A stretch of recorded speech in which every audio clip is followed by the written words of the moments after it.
Welcome to Game Retail Ramblings. I'm your host, Travis Everins, coming to you live from Millennium Game Studios in Rochester, New York. Today, we're going to talk all about miniatures. I'm leaving the studio today, going home to pack for Adepticon, which is essentially the Gen Con of miniatures cons when it comes to miniatures and miniature accessories and things like that. It's a massive, massive show that specifically focuses on anything to do with miniatures. There's going to be a ton of different publishers there. There's a whole bunch of events that are going on. There's a bunch of different paint companies. There's a whole bunch of paint classes and different hobbying things. And this year is interesting because in previous years it was in Schaumburg, which is just outside of Chicago, and they've moved it to Milwaukee. And I haven't been to Milwaukee since, 1997, 1998 for the last Gen Con that was there. I went there for that. So it'll be exciting to kind of go back to Milwaukee. I'm not sure what's changed with the city. So we'll take a look at that. I got tickets to a Bucks game on Friday, so that'll be exciting to go to that to give myself a little bit of breather from the show. What are we going to talk about today?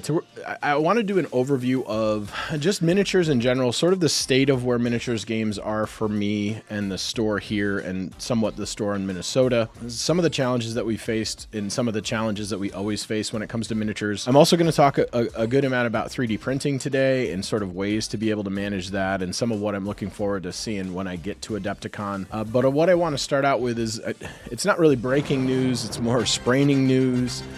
So I don't know if we need to put a breaking news thing on, but it was announced yesterday that Alliance Entertainment, it ended up being the person that won the bid for Alliance Distribution. Alliance Entertainment is a publicly traded company on the NASDAQ stock exchange. You can feel free to jump on there and take a look at any information you want to about Alliance Entertainment. I know they had a booth at Toy Fair. They are a company that sells a whole bunch of different things in media, and they have, I'm going to go in on them a little bit because I don't know, it's just, I can't help myself, I guess. So I was talking with a friend that's familiar with mergers and acquisitions yesterday, and we were sort of going through what the deal looked like and how the things came about. And I started digging into this Alliance Entertainment a little bit. And in the last 52 weeks, their stock has fluctuated between $1.10 a share to $11.57 a share. That's a huge range, really. And at the end of January, it had fallen. It had been at the top of the thing at $10 and change. And by January 14th, after the earnings came out, their stock had kind of fallen in half. After yesterday's announcement, I think they closed up about 12%.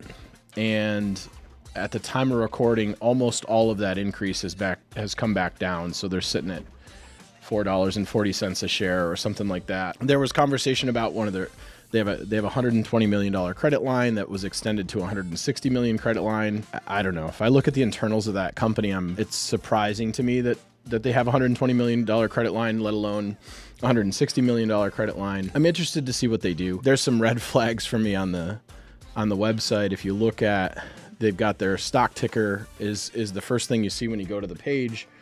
And then if you scroll down on the left-hand side, there's a big banner that says employee-owned company. That's not what an employee-owned company is. And, they've got direct-to-consumer fulfillment, which says to me that they're doing business in a different way than what a traditional distribution outlet is. Maybe that means that they're going to fill in a role and sort of facilitate what we see PSI handle in Flat River Group and a handful of other places, and maybe that's what they're going to be rather than a traditional distributor. We'll see. I don't know. That was just a couple of things that my uneducated self looked at yesterday. I'm not the pillar of the finance world, but some of the stuff that I was looking at in there was a little bit strange. And if you look at their Q1, they talked about reducing their debt, and going into an acquisition doesn't feel like a debt reduction on top of their profit versus what their revenue is in a weird spot. So I hope it works out for everybody at Alliance Distribution. I have some loose concerns about Alliance Entertainment, how they're going to handle it and what that transition looks like and how quickly they're going to get things spun up. I've been sold this idea that they're very tech forward compared to what Alliance Distribution is. So maybe there's some sort of tech that they're going to add to this thing that doesn't exist currently in that space. And that's going to really hit the ground running, and they're going to do really well with that. But we'll see. I'm excited for the folks that I know at Alliance that I have good relationships with Alliance to sort of be over that. I think a lot of people thought that Angelo at Universal was going to end up getting this bid, and he ended up obviously being outbid by these folks. He probably didn't have a great day yesterday, but his due diligence, he's going to end up getting back about $1.7 million. It's probably not what he paid to do due diligence on this thing, so he's going to get a little bit of a payday for having that initial bid with the stalking horse and such. So in general, we'll wait and see.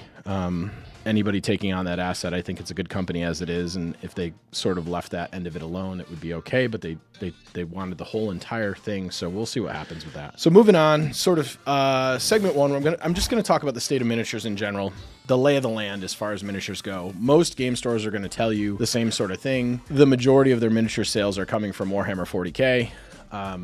Other lines are in there and are involved. You know, there's Star Wars Legion, there's Shatterpoint, there's Crisis Protocol, there's Battletech. War Machine is now back on the scene with Steamforged.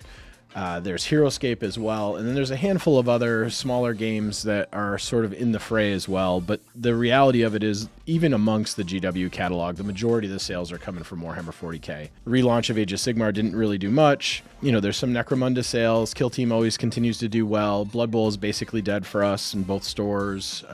Warcry doesn't do anything for us anymore. The Age of Sigmar community is that we have here is really good.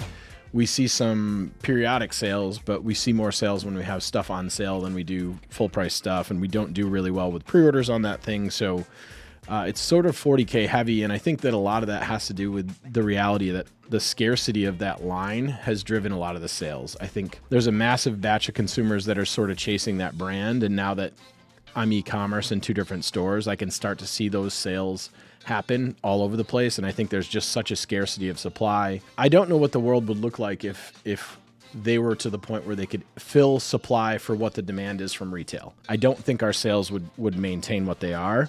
So whether they're doing that strategically, or this is just something that they just operationally can't get their heads around, or there's that much of it that's being sold, I think it's working because of that scarcity, and I'm not sure it would work if they ever met that demand, and maybe they know that, and I don't. So when we're looking at traditional miniature lines in general, there's basically 4 different challenges that we run into. The SKUs just continue to multiply. The game starts out, it's got a core set, it's got a couple of other kits, and then in order to make money, they have to continue to sell more and more and more and more of that stuff. So new things come out all the time. Older stuff gets orphaned or moved to the back. It sits on the shelf, it doesn't move, and it sort of goes through this 3 to 5 year life cycle of product launch, extension, and then either a remake or a 2.0 version of it, and then we're sort of back to square one. And what do we do? Or last week, later in the week, Asmodee sent out a release that said, I think it was all the SKUs in the Shatterpoint line now are 60% off. 60% off on a Lucas licensed product is significant. It was a significant enough red flag that in both the stores that I have, we put that stuff on sale. I'm going to move away from that line. We've got some pre-orders on the new release stuff that's coming in. I'm not sure if that means they're going to change their packaging, they're going to change their price point. I know that this year their focus is the sort of the relaunch of Legion. I had a great conversation with Ross Thompson, who's their sort of the retail liaison over there at Atomic Mass, and he's going to be at Adepticon. So we're going to sit down, we're going to have a conversation, because I sort of want to know what's going on with the line. AMG is not a really big company. They've got some great designers, some good developers there. The business side of things has been sort of challenging if you take a look at some of the stuff that they've handled. Each year they're sort of working on one brand, and when they're working on that one brand, it feels like the other brands that they're trying to manage, they just either don't have the bandwidth, or they don't have the assets, or they don't have the resources or whatever to continue to manage those. So last year it felt like, it was the relaunch of Crisis Protocol, and that sort of hit with a thud. And now this year it's going to be the relaunch of Legion, and in the middle of that they sort of shoehorned all the releases for Shatterpoint. And I think Shatterpoint suffers from the fact that the game that we were sold on was not what the game ended up being. I think if Shatterpoint sort of took more of a HeroScape type approach to it in terms of depth, I think it would have done a lot better. And I think also if they had gone back and they had just done it as a rule set with some cards that people could use their Legion models for, everything would have been received a lot better. So I don't know. As far as what's happening with that line, I can't tell you specifically. I'm going to have some good conversations with them. Depending on what happens in those conversations, I'll come back. I'll let you guys know how things went and what the conversation is like. Some of that stuff, they end up having me sign NDAs or we friend DA it, so I won't talk about it on the show and I won't talk about it actively. I like all three of the game systems themselves, or at least the concept of Shatterpoint I enjoy. It was actually at Adepticon was the first time I got to play Shatterpoint, and I went, whoa, this is not the game that I thought it was going to be. So hopefully they may be just making some full sail changes on that game in general, and we'll see how that goes. The other thing about miniatures that are challenging is the supply chain is always shaky, right? So as their line gets longer, trying to predict when they should produce more models gets a little bit harder as well, and trying to know what the back catalog, what they should have for supply for the back catalog and what they should have for supply. It ends up being just front-loaded all the time. So 80% of your sales ends up coming from the front of the catalog, which is all the new releases, and the back catalog just continues to grow. And then you get into this spot as a retailer where it's like, if I don't have these things on the shelf, then the average player can't come in and get into the game. And we are attempting to try to recruit for these games over and over and over again. And I'll touch on that a little bit later. It's hard to do. It's easy in the beginning when the game just comes out to get somebody excited about it. We run demo days. We do learn to plays. It's simple and everybody gets the excitement. It's like being a comic collector and you're starting out at issue number 1. When you get to issue 30 or 40, it's harder to get people into that particular comic book, even with trade paperbacks and that sort of things. And miniatures sort of deals with the same thing, because a lot of times the way that the design and development cycle is the game actually gets more and more complex as it goes. So even if a new player comes in and they look at the new sexy faction that just came out, in all likelihood, as a gamer, if they're new to miniatures, they're probably not ready for the complexities that are built into whatever the new thing is, because the new thing's a little bit, it's a little bit spiced up. There's a little bit more complexity to it. It's a little bit harder to understand. It doesn't do exactly what the things in the game that came out with it, that were the building blocks of the game, would do for it. So miniatures sort of suffer from that as well. And what happens is if they have seasonal miniatures, which a lot of companies have done to try to adjust the fact that some of the stuff falls off the back end of the catalog, we run into these problems where after a period of time of something not selling, we have to get it off the shelf because our opportunity cost goes up. It doesn't make sense for us to continue to carry it. So we get it off our shelves, distribution gets it off of their shelf, and they make an adjustment to the game, and now all of a sudden everybody can't get that SKU that they used to be able to get. Supply chain gets to be a real problem if they don't have the foresight to say, okay, these are the things that are going to be impacted in a positive way. These are the things that we need to make that we used to make before, or they're trying to extract more value out of what people had already bought or already had discarded. Like, it's a very messy thing. The terrain's also expensive, right? For most of these miniatures games, it's not just played on a flat surface with a battle mat and that sort of thing. You've got terrain and it's hard to store. Terrain isn't something that sells extremely well in store either. Like, we have a lot of different terrain that we sell, but most of it doesn't sell with any real reliability. And I carry it despite the fact that it doesn't really muster what I need it to make in terms of turns for inventory, especially given the space that it takes up. So 9 times out of 10, what ends up happening is that terrain becomes our terrain in the back of the room for us to be able to run events for. And then the other thing too about miniatures, and this isn't just miniatures themselves, but the demo experience and the learn to play experience is exaggerated. And it's not like trying to show 8 to 10 to 12 card players at the same time how to play a card game, where they're just sitting across from each other. Like, you need a big table, you need terrain, you need rulers, you need tokens, you need all kinds of different devices to be able to show that. So, like, you can go through a 45-minute demo or a 20-minute demo or whatever the demo time is, one-on-one with your employee and the other person. If the other person goes, no, I don't really care for that, you've just spent 45 minutes to pay that person to do that demo to get absolutely nothing out of it. To review those, the challenges are SKUs. The SKUs keep multiplying. Supply chain ends up being a mess as things get longer in there. The terrain is expensive and it's needed. You have to have it in order to play typically. And the demo experience takes a lot of time. And if those aren't converted into sales immediately or relatively soon, then it's a lot of wasted effort on the store side to introduce somebody to something that's complex. And it's good when you have a player base, and it's good when you have a large community for that, because they will sort of facilitate themselves. And the average spend of an integrated miniatures player can be as good, if not better, than what a CCG player spends or a board game player spends. So there's a reason to get them into miniatures. It's just harder to do when you look at the fact that it's not just an out-of-the-box experience. There's assembly, there's paint, there's glue, there's all the stuff that you need to do to get your miniatures on the table for most miniatures games outside of HeroScape at this point. So retailers are stuck between the demand for premium experiences and the reality of limited shelf space. We've got budget constraints and we've got inventory turns that I have to look at all the time. So if I didn't have the space that I had, as far as I'm allowed to carry 2 or 3 other miniatures lines because of how much work 40K is doing. If 40K wasn't doing this much work, then I wouldn't carry the other miniatures lines because I wouldn't be able to look at the category as a whole and say this is that. Well, why wouldn't you just get rid of those things? Well, because if I don't have anything specifically that's going to make more money than what those things are in that space, then it just makes sense to continue to have those other options. And I've got a medium-sized community for each of those games that come in and they consistently play and that sort of thing. So segment 2 is going to be the rise of 3D printing. 3D printing is something that's been going on for quite a while at this point. There's a whole ton of different places you can sort of go to get STL files that allow you to print things at home. The beauty of 3D printing is that the machines have gotten more and more affordable. You can get a pretty decent resin printer for under $300 at this point. You know, the filament printers, they're just giant workhorses as well. A ton of people have them. A ton of people have them at home. There's a bunch of places that you can go for the files. You can go on Patreon. You can do My Minis Factory. You can do Loot Studios. And there's a ton. There's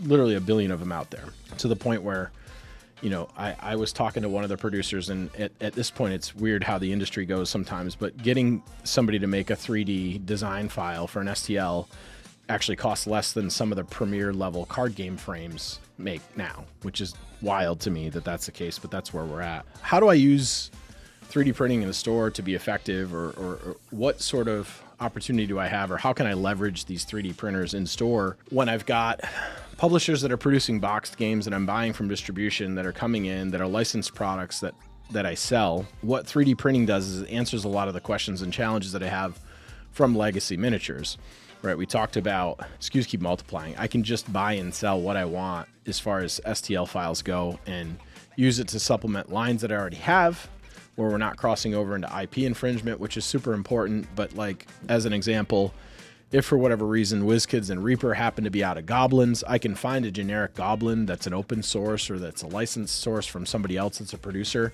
and I can just print out a ton of goblins. And those goblins cost me significantly less than the goblins that I'm buying from these other legacy publishers would cost me, and they look as good, if not better in some cases. So I just bag them up, I throw them on the shelf, I make 80-90% margin on that thing, and I'm happy as a clam. The terrain printing on FTM, and I'll go into sort of the differences between resin and filament printers a little bit. So the terrain printing is great because we go in and we print out the terrain on this stuff. It's cheaper than what we would spend if we were going through like a Gale Force 9 or a Monster Fight Club or any of the other stuff. We could customize a little bit. It's more personalized. It's sort of set it and forget it stuff. Terrain is very easy to do. We had a Crisis Protocol tournament where we didn't have any modern terrain, and we knew about the event 45 days before we were going to run the event, and we just started printing out police cars and buildings and different things like that. And the cost was almost nothing for us. And at the end, you know, we gave away some of the tables, we sold some of the stuff. It was really nice to have, and we kept some of it so that we can continue to have modern style terrain games. And the other thing too is we're looking at, you know, different models or different miniatures games with different scales. Sometimes you don't have things like 15 millimeter World War II terrain that you can easily get to. So if you want to carry something like Flames of War, or you want to carry World of Tanks or that sort of thing, if you don't want to buy the stuff that they have specifically, you can build bocage and you can build French villages and different things like that out of this stuff, and it's remarkably cheap. So terrain printing for in-store is great as far as what the machines can do. Selling printed kits, so there's licensed or there's open license stuff. So occasionally you can use those things to supplement the missing things on the wall, like for whatever reason, if there's not a Minotaur, or there's, you know, some sort of generic thing, it just put it in a Ziploc bag and put a little cardboard overhang on the thing and put it out there. 9 times out of 10, the customer doesn't care where the Minotaur is coming from or the Bugbear or whatever you're using to put up on the thing. It's significantly cheaper. You can print to what you need to, and you're going to make more money on this stuff after you get your machine set up and ready to go. So it can fill the gaps. There's some stuff that you can use in terms of Frostgrave is something that we've certainly started to lean into more of. Death Wizards, there's a handful of skirmish level fantasy and sci-fi games. Stargrave is another one where there aren't specific miniatures that go with it. So you can use any generic miniatures that you want. So what our intention is we're going to set up every quarter. We're going to do a learn to play, and we're going to do a couple of different demo events for a specific thing. We're going to run an 8 to 10 week league, and then we're going to have a tournament at the end. We'll have an end cap that's dedicated just to the models in that particular league. So it'll be a pop in, pop out style league. So we'll have an end cap dedicated to that with some cheap miniatures, some cheap models. We'll run that for a quarter, and then we'll turn it over and we'll run a new thing the next time, whether it's a 15mm fantasy bases or something like that. And we're just going to do a quarterly league that's all based on the 3D printed stuff that we have for sale. And we're going to give different experiences for stuff that's non-traditional miniatures games. So it'll be the miniatures games that come from the other things. And I'm going to see how it goes. Part of the reason why is it's low cost to us. It's pretty cheap, and it's a new way to try to sort of solve the puzzle that we're dealing with now. The other side of it too, and I'll talk about that sort of in the next segment, is I'm printing this stuff all in store. I'm not dealing with any tariffs on this at all, right? So a lot of the plastic and stuff is made in China and made in other places where we're going to be dealing with tariffs. There's going to be an increase to cost and so on and so forth. Well, there's no increase to cost if I'm printing it in my store. Printing it in my store, I'm selling it to my customers, and we're moving on. So it's important to realize that as we come into this thing, we're not dealing with freight from overseas. We're not waiting on restocks. There's no situation where it's like, oh, I'm out of these things. Now, I say that, obviously, we can't instantly print stuff. It doesn't just come out of the machine instantly. It's not like a photocopy or anything like that, though the machines are getting faster and faster.